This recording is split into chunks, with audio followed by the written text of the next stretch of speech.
Lahat tayo ay nakaranas na ng mga kakaiba o magulong panaginip at karaniwan lamang iyon.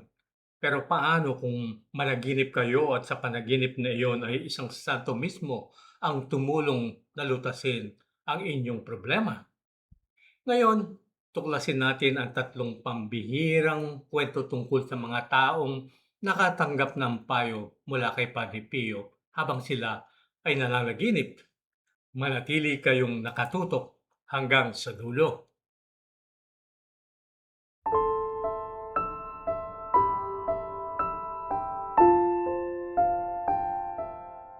Maligayang pagdating sa mga alagad sa kalinga ni Padre Pio. Taos-puso kaming nagpapasalamat sa lahat ng tahimik na tumutulong upang magpatuloy ang apostoladong ito sa pamamagitan ng espiritual na pamana ni Padre Pio. Ang kwentong natin ngayon ay maaring tumago sa inyong puso sa paraang hindi ninyo inaasahan. Ngayon, nais kong ibahagi sa inyo ang tatlong pambihirang kwento kung paano nagpakita si Padre Pio sa panaginip ng mga ordinaryong tao at nagbigay sa kanila ng payong nagpabago sa kanilang buhay. Ang mga kwentong ito ay nagmula sa dalawang magkakaibang sanggunian. Ang una, the Padre, Saint Pio of Pietrelcina, His Mission to Save Souls ni Padre Marcelino Iacenzanero at Pray Hope and Don't Worry, True Stories of Padre Pio ni Diane Allen. Madalas ay magulo ang ating mga panaginip at sigurado akong karamihan sa atin ay hindi naman nagbibigay ng malaking halaga sa mga ito. Itinuturo rin ng simbahan na kailangan nating maging maingat at mapanuri tungkol sa mga pambihirang karanasan.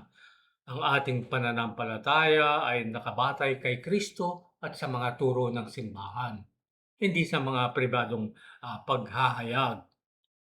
Gayunpaman, paminsan-minsan ay maaaring pahintulutan ng Diyos ang isang pambihirang pangyayari upang palakasin o hikayatin ang isang kaluluwa. Ang mga kwentong maririnig ninyo ngayong araw ay mga salaysay na para sa marami ay mahirap balewalain. Mga kwento ng mga taong naging kumbinsido sa tunay silang narating ni Padre Pio habang sila ay natutulog. Ang una nating kwento ay tungkol sa isang babae na nagngangalang Rosaria Balaco. Pakinggan ninyo ito.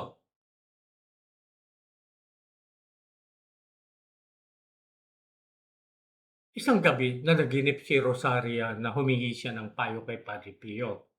Sa kanyang panaginip, binigyan siya ni Padre Pio ng napakalinaw na sagot, isang sagot na buong-buo niyang naalala nang siya ay magising kinakabukasan. Ngunit habang lumilipas ang araw, nagsimula siyang magtanong sa kanyang sarili, si Padre Pio nga ba talaga ang nagsalita sa akin sa panaginip? Kung tutuusin, sino ba naman ang hindi magdududa sa isang panaginip, hindi po ba?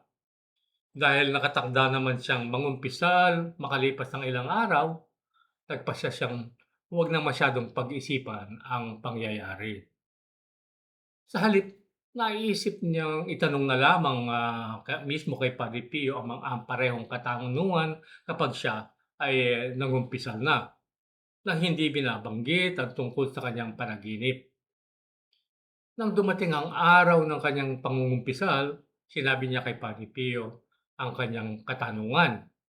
At ang sagot lamang ni Padre Pio ay, "Hindi ba nasagot ko na yan? Maiisip ba ninyo kung ano ang naramdaman ni Rosaria nang marinig niya ang mga salitang iyon? Sa sandaling iyon, napagtanto niya na ang payong natanggap niya sa kanyang panaginip ay tunay at siya ngang nagmula kay Padre Pio. Hindi ba't kamangha-mangha iyon?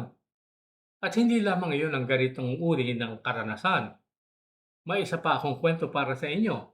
Ngayon naman tungkol sa isang lalaki na nagngangalang Probo Baccarini na nakaranas ng isang bagay na kahalintulad nito.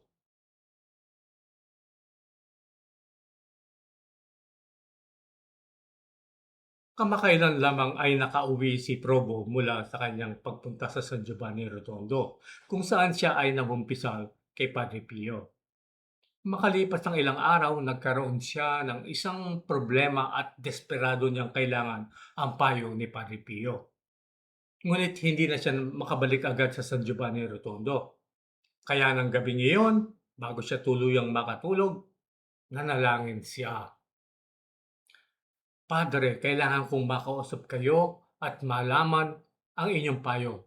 Pero hindi na ako makabalik.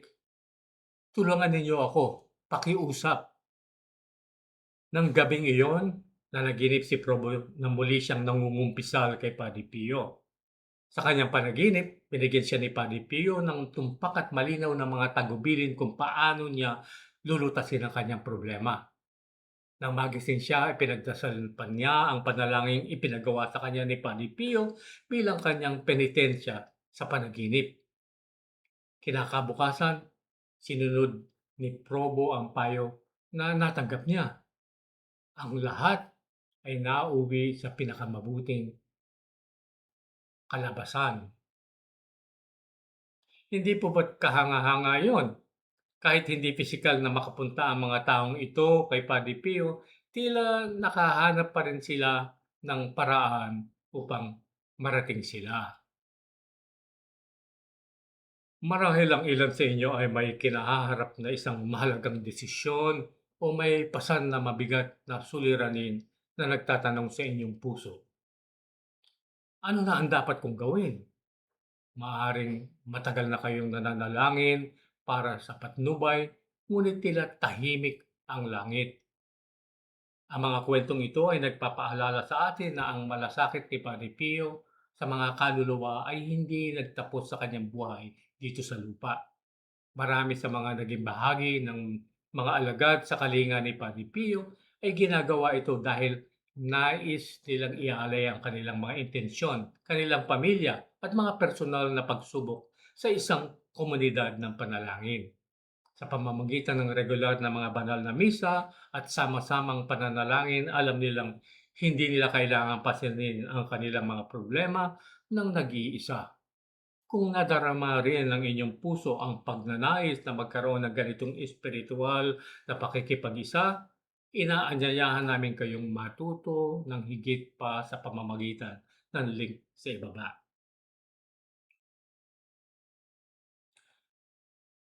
Ang unang dalawang kwento ay nagpakita kung paano nagbigay si Padre Pio ng personal na patnubay. Ngunit ang huling kwento ay mas higit pa rito. Ito ay tungkol kay Andre Mandato na nakatanggap ng hindi inaasahang patnubay mula kay Padre Pio habang humaharap sa isa sa pinakamahalagang desisyon ng kanyang buhay. At ang sumusunod na nangyari ay hindi lamang nagbigay sa kanya ng kapanatagan. Binago nito ang kinakabukasan ng kanyang buong pamilya.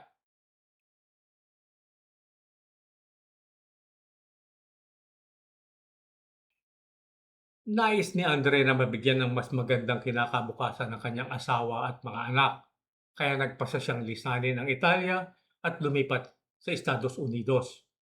Tinapos niya ang lahat ng kinakailangang papeles. Isinumite ang kanyang aplikasyon para sa permanenteng visa at pagkatapos ay nagsimula ang mahirap na paghihintay. Isang gabi, nanaginip si Andre na kinausap siya ni Padre Pio. Sinabi sa kanya ni Padre Pio, Andre, tinanggihan ang iyong aplikasyon. Ngunit kung magsusumite ka muli ng aplikasyon at pipili ng ibang sponsor, ito ay tatanggapin. Pagkagising ni Andre, hindi niya maalis sa kanyang isip ang mga salitang iyon. Maaari kayang totoo ang kanyang panaginip. Nang hapon ding iyon, dumating ang balita. Tunay ngang tinanggihan ang kanyang aplikasyon. Naalala ni Andre ang payo ni Padre Pio. Kaya pumili siya ng bagong sponsor at nagsimula ng panibagong aplikasyon. At hindi nagtagal, nabigyan ng permanenteng visa sa Estados Unidos ang buong pamilya niya. Ngayon, nais kong itanong sa inyo, mga minamahal naming manonood, napanaginipan na rin ba ninyo si Padre Pio? Kung oo, nais naming marinig ang inyong kwento. Ibahagi ninyo ang inyong karanasan sa comment section sa ibaba. At kung mas nais ninyong manatili itong pribado, maaari ninyong kaming padalhan ng email sa angtinignipadipio@gmail.com. Hindi natin kailangang hintayin ang isang pambihirang panaginip upang malaman na naririnig tayo ng Diyos.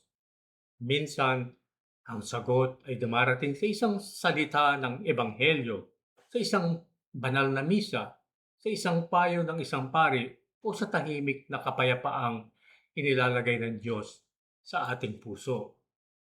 At tulad ng ipinaaalala ng mga kwentong inyong narinig ngayong araw at napanood, ang tunay na layunin ay hindi ang paghahanap ng mga pambihirang karanasan, kundi ang higit na paglapit kay Kristo. Kung dumating man ang tulong sa paraang hindi natin inaasahan, manatili tayong mapagpakumbaba, mapanuri at higit sa lahat, matatag sa pananampalataya. Maraming salamat sa inyong pagsama sa amin sa oras na ito. Kung ang kwentong ito ay nakaantig sa inyong puso, mangyaring mag-subscribe, magbahagi or share at mag-iwan ng inyong komento. At ipagpatuloy ang inyong paglalakbay kasama namin sa espiritual na pamana ni Padre Pio. At kung nadarama ninyo ang tawag na maging bahagi ng aming pamilya ng panalangin bilang miyembro ng mga alagad sa kalinga ni Padre Pio, makikita ninyo ang link sa ibaba. Hanggang sa muli po nating pagkikita, pagpalain nawa kayo palagi ng ating Panginoon, ng Mahal na Birheng Maria at siyempre ni Padre Pio.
In nome del Padre, del Figliolo e dello Spirito Santo, e così sia. Sia lodato Gesù e Maria, e